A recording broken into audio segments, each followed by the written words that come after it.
Hi everyone and welcome to part 5 of Fotopia Viewer over SharePoint tutorial, which talks about stamps and signatures. So let's open the stamp wizard by clicking on this icon.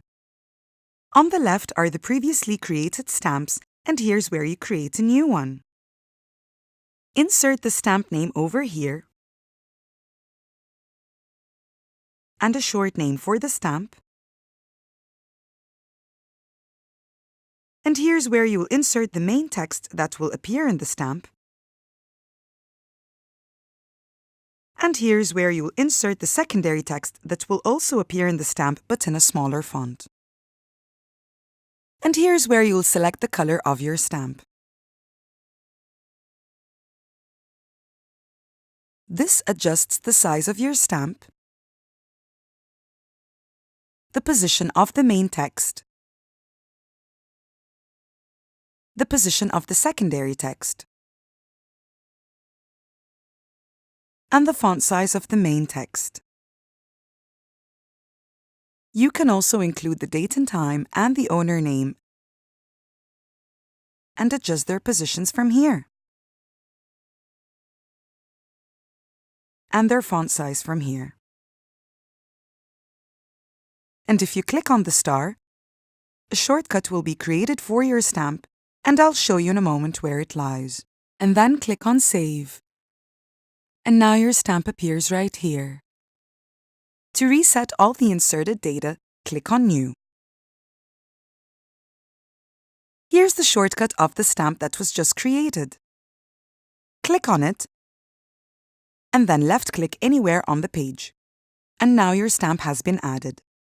If you click on this circle, you will find 3 options. You can delete your stamp, add a comment by clicking here, and then inserting your comment, and then click on Save.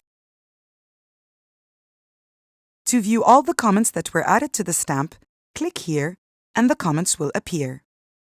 To delete a comment, click on the dustbin icon. To create a new signature, open the Signature wizard by clicking here. All the previously created signatures appear on the left.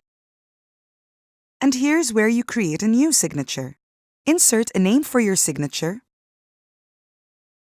a short name, and then select your file, which will be in image format.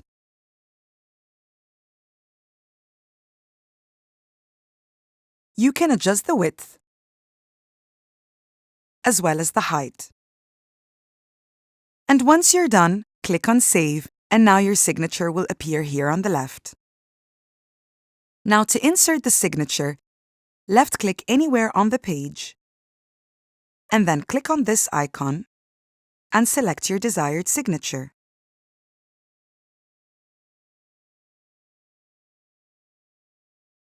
You can adjust its dimensions, and if you click on this circle, a menu appears. You can insert a comment,